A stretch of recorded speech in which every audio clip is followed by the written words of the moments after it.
विप्रो जे सियासी समाजी शख्सियत जीलानी जमायत जे ख़लीफ़े हाजी शहमीर कुंभर जी पहिरीं वरसी संदसि ॻोठ मलूक महर में मल्हाई वई। वरसी जे मौक़े ते आयल महिमाननि खे हाजियाणो ॾींदे संदसि फ़र्ज़ंद चनेसर कुंभर ख़िताब कंदे चयो त बाबा हिकु सादी शख़्सियत सां गॾु मज़लूमनि जो साथी हो। हाजी शहमीर कुंभर जी पहिरीं वरसी खे महिमान ख़ासि डॉक्टर वली मोहम्मद कुंभर, फ़क़ीर दीन मोहम्मद कुंभर, कामरेड खुदा बख्श कुंभर, हाजी यूसुफ रहमतुल्लाह कुंभर, फ़ज़लुल्लाह कुंभर, जीअण कुंभर, हाजी मोहम्मद ख़ान कुंभर, हाजी अहमद कुंभर, शाइर मुश्ताक कुंभर, मारूफ़ कुंभर ऐं ॿियनि पंहिंजे ख़िताब में चयो त बिरादरी इत्तेहाद सिंधी क़ौम खे नुक़सान पिया ॾियनि।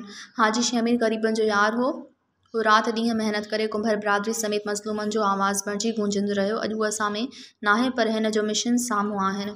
मज़ीद ख़बरनि ऐं तफ़सीलात लाइ विज़िट कयो असांजी वेबसाइट www.awamiNewsHD.com ऐं ॾिसंदा रहो अवामी न्यूज़ HD।